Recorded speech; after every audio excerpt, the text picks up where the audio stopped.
देखो गाउस के नियम के सत्यापन के बाद में अब हम फ्लक्स की गणना करते हैं। फ्लक्स की गणना का मतलब है कि विद्युत फ्लक्स का मान ज्ञात करना, मतलब इससे रिलेटेड उदाहरण कैसे करेंगे, इससे रिलेटेड उदाहरण कैसे करेंगे। तो फ्लक्स को हम दो तरीके से ज्ञात कर सकते हैं। यहाँ पे पहला तरीका रहता है जब विद्युत क्षेत्र E दिया गया, यानी जब न्यूमेरिकल क्वेश्चन में हमें विद्युत क्षेत्र E दिया गया हो, तो उस कंडीशन में हम फ्लक्स कैसे ज्ञात करें। और दूसरा तरीका रहता है जब बंद पृष्ठ के अंदर आवेश उपस्थित हो,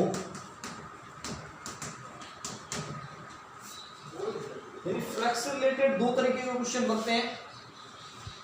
या तो हमें विद्युत क्षेत्र E दिया गया हो, या फिर बंद पृष्ठ के अंदर आवेश उपस्थित हो। तो इन दोनों तरीकों को हम देखते हैं। मान लो किसी जगह पे एक समान विद्युत क्षेत्र E है, तो एक समान विद्युत क्षेत्र E में कोई भी सरफेस रखी हो, जैसे ये वृत्त रखा है, तो इस वृत्त से कितना फ्लक्स गुजरेगा ये हमें ज्ञात करना है। तो इसके लिए देखो, जब भी हमें विद्युत क्षेत्र E दिया गया होगा तो हम फॉर्मूला अप्लाई करेंगे, फाई E बराबर E डॉट ds, यानी E ds कोस थीटा। जब भी हमें विद्युत क्षेत्र E दिया हो क्वेश्चन में, तो फॉर्मूला लगाएंगे E डॉट ds, यानी E ds कोस थीटा। और यदि हमें ऐसे देते, मान लो ये कोई गोला है और गोले के अंदर प्लस क्यों आवेश स्थित है, यानी हमें इस बार अंदर आवेश दिया गया है, तो इस स्थिति में यदि हम फ्लक्स निकालें तो इसमें फॉर्मूला लगाएंगे हम गाउस के नियम का, E बराबर समेशन Q, इसके अंदर आवेश कितना है Q अपॉन एप्सिलॉन नॉट। अब एप्सिलॉन नॉट काम में ले रहे हैं, यानी ये कंडीशन हमें निर्वात में लगानी है। निर्वात यदि कोई माध्यम हो तो वहां पे माध्यम की निरपेक्ष विद्युतशीलता काम में ले रहे हैं। तो ये दो तरीके हैं जिनकी सहायता से हम फ्लक्स की गणना करते हैं। इसके अलावा जो तीसरा क्वेश्चन आता है वो आता है जो पहले मेथड पे आधारित है कि किसी पृष्ठ में प्रवेश करने वाली बल रेखाओं की संख्या और गुजरने वाली बल रेखाओं की संख्या की सहायता से, यानी फ्लक्स की परिभाषा से कि जितनी बल रेखाएं प्रवेश कर रही है उतनी बल रेखाएं यदि उससे गुजरेंगी, बाहर निकलेंगी, तो वहां पे फ्लक्स में जो परिवर्तन रहता है वो हो जाता है जीरो। वो इसी मेथड पे अभी हम समझेंगे। तो पहले मेथड के क्वेश्चंस देखते हैं।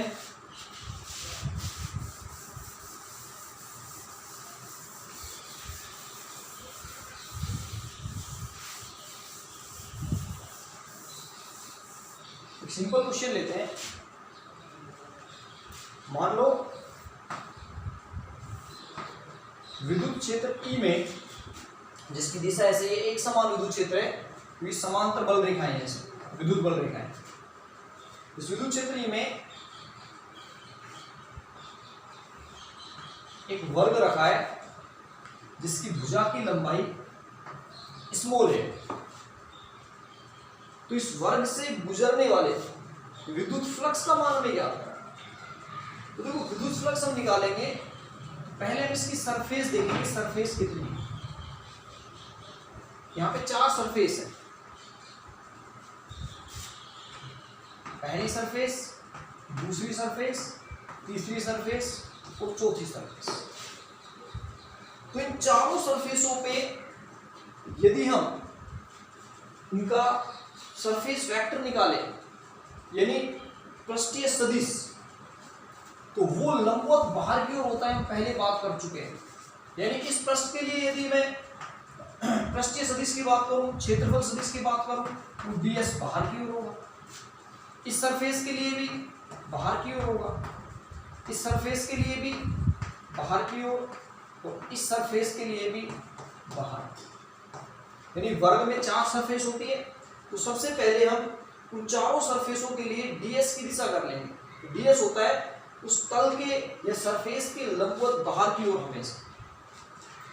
देखो जैसे ये मान लो ये पहली सरफेस थी, ये दूसरी, ये तीसरी और ये चौथी। हमें विद्युत क्षेत्र E दे रखा है, तो फॉर्मूला फ्लक्स का निकालना है फाई E बराबर E ds कोस थीटा। यानी ds हम देखेंगे तो उनकी भुजा की जो लंबाई है वो हमें a दे रखी है, तो ds का मान हम डायरेक्ट निकाल लें। क्यों? इसका क्षेत्रफल भी हम देखें तो a स्क्वायर होता है। यहाँ इंपोर्टेंट रहता है एंगल थीटा। देखो यहाँ यदि इस सरफेस पे हम देखें, या पहली सरफेस पे देखते हैं, तो यहाँ पे विद्युत क्षेत्र इधर ही रहेगा, विद्युत क्षेत्र इधर, तो ds नीचे है तो एंगल कितना आएगा 90 डिग्री। यहाँ विद्युत क्षेत्र ऐसे है तो यहाँ एंगल कितना आएगा थीटा बराबर 0 डिग्री। यहाँ विद्युत क्षेत्र की दिशा ऐसे रहेगी, यह एंगल आएगा 90 डिग्री, और यहाँ विद्युत क्षेत्र की दिशा ऐसे रहेगी और यह एंगल आएगा 180 डिग्री। यानी ध्यान रखना है जो सरफेस विद्युत क्षेत्र की दिशा में, यानी विद्युत क्षेत्र की दिशा पहले से डिसाइड है, क्वेश्चन में दे रखा इधर है, लेफ्ट से राइट जा रही है। ये जो क्षेत्रफल है इसके क्षेत्रफल सदिश की दिशा विद्युत क्षेत्र की दिशा में, और इस वाले की दिशा उसके विपरीत दिशा में, और इन दोनों की दिशा विद्युत क्षेत्र के लंबवत रहती है। इसका मतलब सरफेस 1 व 3, यहाँ एंगल आएगा थीटा बराबर 90 डिग्री, तो थीटा 90 होगा, तो यहाँ से फ्लक्स भी कितना आ जाएगा 0, क्यों कोस थीटा कोस 90 का मान कितना रहता है 0 रहता है। तो सबसे पहले ऐसी सरफेस जो विद्युत क्षेत्र के लंबवत हो उनको हम डायरेक्टली सबसे पहले क्या कर सकते हैं 0, यानी इनसे फ्लक्स 0 होगा। अब देखो 2 सरफेस बचती है, पहले मैं दूसरी सरफेस की बात करता हूं जी। तो वहां फाई E यदि हम निकालें तो हमें E ds, पहले d फाई निकालेंगे, E ds कोस 0 डिग्री, इसका फिर समाकलन करेंगे, पृष्ठीय समाकलन d फाई E का, इधर भी E समाकलन s ds, तो कोस 0 का मान 1 होता है। और E यहाँ पे नियत है, एक समान है, E को ले लेंगे बाहर, समाकलन ऑफ d फाई E होगा फाई E के बराबर, तो ये आ जाएगा फाई E। उसके बाद में E यहाँ पे नियत है क्योंकि एक समान विद्युत क्षेत्र है, E को बाहर ले लेंगे, E आ गया बाहर, समाकलन ऑफ s ds। ठीक, यहाँ में एक बार के लिए मान लेते हैं कि इस सरफेस का जो क्षेत्रफल है वो वैसे हमें a दे रखा है, यहाँ पे s मान लेते हैं, या फिर हम a ले लें, इसका सरफेस जो भुजा थी a, तो फाई E बराबर E इंटू s, तो s बराबर a स्क्वायर आ जाएगा, तो इसकी भुजा a स्क्वायर, यानी प्लस में आएगा। अब हम सरफेस 4 पे निकालें, 4 पे, तो यहां देखो विद्युत क्षेत्र और ds दोनों की दिशा एक दूसरे के विपरीत है, दोनों की दिशा एक दूसरे के विपरीत है। एंगल कितना 180 डिग्री, कोस 180 मान कितना होता है -1, यानी प्रोसेस हमें सेम ही करना पड़ेगा, d फाई E बराबर E ds कोस 180 डिग्री, और यहाँ पे कोस 180 डिग्री बराबर आएगा -1, यानी d फाई E बराबर -E ds। तो इसका हम समाकलन करेंगे दोनों साइड में, समाकलन, तो d फाई E का समाकलन हो जाएगा फाई E बराबर माइनस E नियतांक है, ds का समाकलन जब हम करेंगे तो सरफेस s के बराबर होगा। यानी जो एक से गुजरने वाला फ्लक्स है, एक से ये वाला, ये तो है E इंटू s, और 4 से गुजरने वाला फ्लक्स है वो है -E इंटू s। 1 और 3 से पहले 0 था, इससे प्लस है, इससे माइनस है, टोटल यदि हम फ्लक्स निकालें फाई E इसमें, तो 0 plus ES plus 0 minus EX, ये भी कैंसिल आउट हो जाएंगे और यहां से फ्लक्स आ जाएगा 0। यानी इस पूरी ज्योमेट्री से यदि इसे हम विद्युत क्षेत्र E में रख दें तो गुजरने वाला फ्लक्स कितना है, 0 आ रहा है। इसका मतलब क्या हुआ, या फिर ये 0 क्यों, क्योंकि इसमें जितनी बल रेखाएं प्रवेश कर रही विद्युत क्षेत्र का मान सेम है, तो यह विद्युत बल रेखाओं की संख्या भी समान है, तो भुजाओं का जो एरिया है वो भी समान है। तो जितनी बल रेखाएं इसमें प्रवेश कर रही है उतनी ही बल रेखाएं इससे बाहर निकल रही है, तो जितनी प्रवेश करेंगी उतनी ही बाहर निकले, तो कुल फ्लक्स कितना आएगा, 0। दूसरा, यदि कोई सममित ज्यामिति है, सिमेट्रिक सममित ज्यामिति जिसकी सभी फ्लक्स समान हो और उसे हम एक समान विद्युत क्षेत्र में रख दें तो उससे गुजरने वाला फ्लक्स हमेशा शून्य होता है। जैसे हम देखें,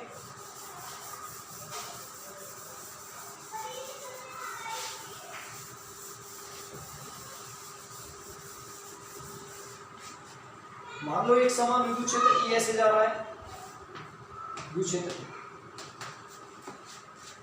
इसमें हम कोई r त्रिज्या का एक गोला रख दें, इससे गुजरने वाला यदि फ्लक्स पूछा जाए तो ये भी आएगा 0, क्योंकि सममित ज्योमेट्री है, इसके हम दो भाग कर सकते हैं आसानी से, जितना फ्लक्स इधर है उतना ही फ्लक्स इधर है, कुल आएगा 0। यदि हम इसके अंदर कोई त्रिभुज रख दें, समबाहु त्रिभुज जिसकी सारी भुजाएं बराबर हो, इससे गुजरने वाला फ्लक्स भी क्या होगा, 0, क्योंकि ये भी सिमेट्री का, इसके भी हम दो समान भाग कर सकते हैं। तो ये पहले टाइप का क्वेश्चन हो गया।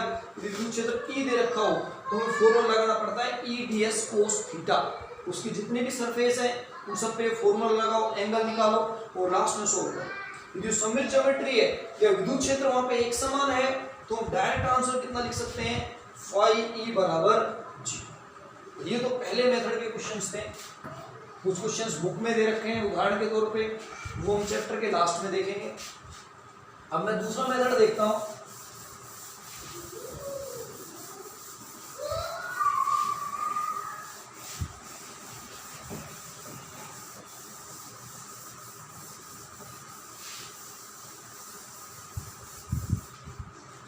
तो वो दूसरा मेथड है, जब आवेश Q उपस्थित हो, यानी बंद पृष्ठ के अंदर आवेश Q दिया गया हो और हमसे फ्लक्स की गणना कराई जाए, फ्लक्स पूछा जाए तो क्या करेंगे, तो उसमें डायरेक्ट हम गाउस का नियम काम में लेते हैं। जैसे ये मान लो कोई गोला है, उसके केंद्र पे प्लस Q आवेश है, तो गाउस के नियम की सहायता से हम क्या कहते हैं कि इस गोले के अंदर यदि प्लस Q आवेश है, ये बंद पृष्ठ हो गया, तो बंद पृष्ठ से गुजरने वाली विद्युत बल रेखाओं की संख्या विद्युत फ्लक्स कहलाती है।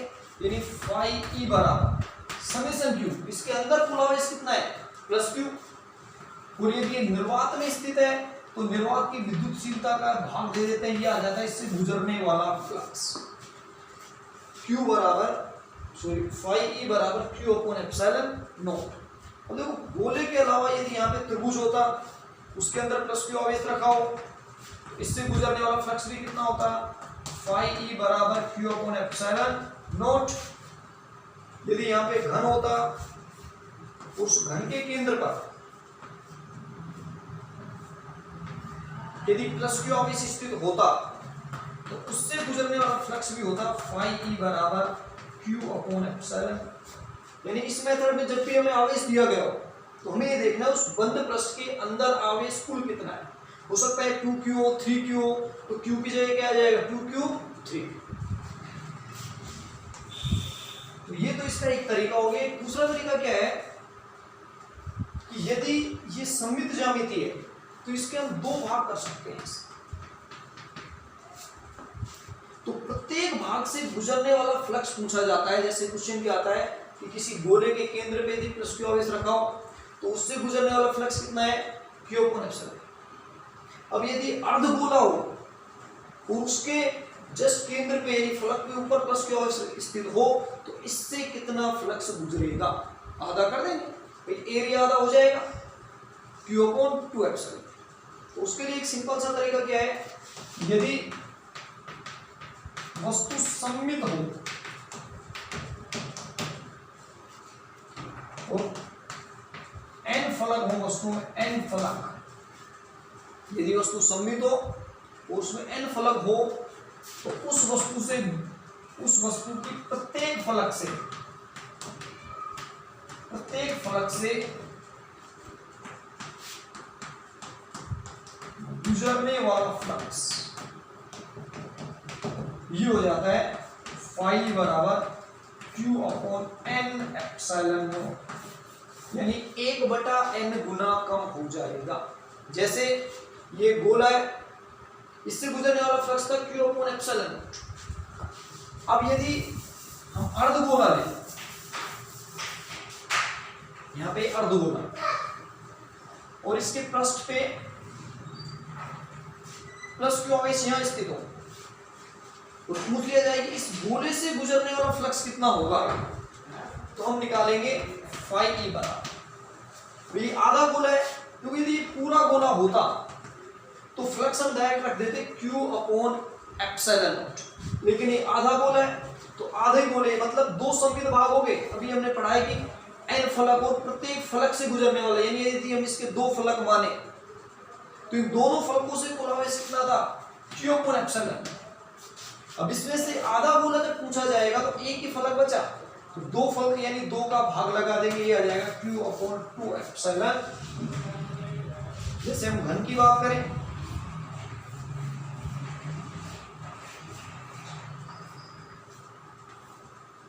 घन के केंद्र पे मान लो प्लस Q आवेश है, प्लस Q आवेश, तो इस घन से गुजरने वाला फ्लक्स कितना होता है फाई ई बराबर Q अपॉन एप्सिलॉन नॉट।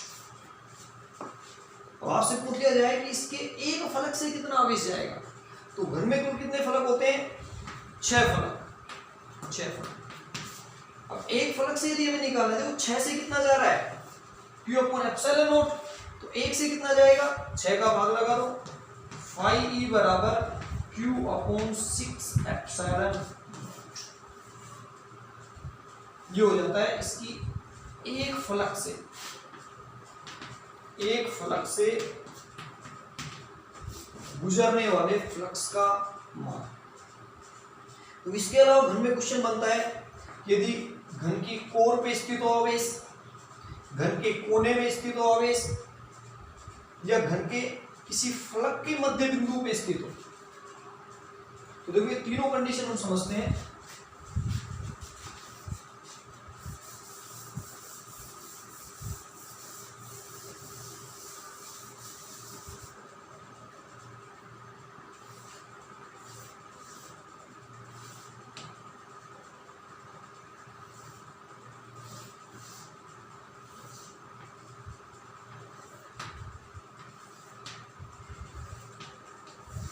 मान लो घन है, ठीक है। अब इसमें कंडीशन क्या, घन में 12 तो कोर होती है, इनको कोर बोला जाता है, ये कोर रहती है, 4 इधर है, 4 ऐसे आ जाती है, 4 नीचे है, टोटल 12 कोर रहती है। तो पूछा जाए आपसे कि इस कोर पे यदि प्लस Q आवेश हो, पहली कंडीशन देखते हैं, तो फ्लक्स का मान कितना होगा। अब इसमें फलक कितनी होती है 6 फलक, जैसे कमरे में 6 फलक है तो इसमें 6 फलक है, तो उसमें से किसी एक फलक पे यदि Q आवेश स्थित हो, दूसरी कंडीशन, तो इससे कितना फ्लक्स गुजरेगा इस पूरे घन से, और यदि इसके कोने पे आवेश स्थित हो, तीसरी कंडीशन, तो इस पूरे घन से कितना फ्लक्स गुजरेगा। तो देखो सबसे पहले हम इसको एक ले लेते हैं, इसको 2 ले लेते हैं। पहली कंडीशन लेते हैं कि जब किसी एक फलक के केंद्र पे यदि प्लस Q आवेश उपस्थित हो तो इस पूरे घन से कितना फ्लक्स गुजरेगा। तो देखो हम कोशिश ये करते हैं कि जस्ट इसके साइड में एक घन और बना दें, कि उससे फायदा क्या होगा, जस्ट इसके साइड में हम एक घन और मान लें तो जो ये वाला प्लस Q आवेश है वो उन दोनों की सतह के बिल्कुल बीच में आ जाएगा। एक घन है, एक घन हम यहाँ बना दें तो दोनों के बिल्कुल बीच में, और वो पूरा एक बंद सरफेस हो जाएगी, और उससे गुजरने वाला फ्लक्स कितना होगा Q अपॉन एप्सिलॉन। अब उसमें से आधा हटा देंगे, केवल आधे भाग के कारण हमें निकालना हो तो भाग 1 के कारण जो फ्लक्स आएगा फाई ई वो आ जाएगा Q/2ε। यानी एक दीवार है, उस दीवार के जस्ट साइड में एक दीवार और बना दे तो बीच में आ गई दोनों कमरों की दीवार, तो यानी दोनों तरफ 2 कमरे हैं, 2 का भाग लगा दिया फलक पे Q/2ε। कोर की बात करें, दूसरा केस, तो कोर के लिए यदि हम कमरे में देखें तो यहाँ पे एक कमरा इधर आ सकता है, एक इसके इधर, 2 उनके ऊपर। यानी जब भी कोर पे हम बात करेंगे तो इसको सेंटर में लाने के लिए, मध्य में लाने के लिए हमें 4 ऐसे ही घन की आवश्यकता पड़ेगी। यानी 4 की जब आवश्यकता पड़ रही है इसको मध्य में लाने के लिए, तो 1 से गुजरने वाला फ्लक्स आ जाता है फाई ई बराबर Q/4ε। ऐसे ही जब हम कोने में रखेंगे तो देखो इस कोना है, जो किसी भी कमरे का कोने की बात करें या फिर घन के कोने की बात करें, इसको हमें सेंटर में लाने के लिए ऐसे ही 8 घन रखने पड़ेंगे। एक इधर, एक इसके इधर आएगा, 2 उसके पीछे और 4 उसके ऊपर। आप इमेजिन कर सकते हैं अपने कमरे में कोने को देखकर, यदि ऐसे ही 8 कमरे, 4 नीचे और 4 उनके ऊपर रख दिए जाएं तो ये इनके सेंटर में आ जाएगा।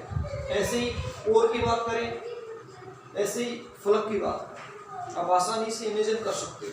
तो देखो तीसरा आ जाएगा फाई ई बराबर Q/8ε। तो ये कुछ क्वेश्चंस थे जो हमने फ्लक्स की गणना के लिए देखे हैं। बाकी क्वेश्चंस हमारी बुक में दे रखे हैं, वो हम चैप्टर के बाद में करेंगे। धन्यवाद, आज के लिए इतना ही।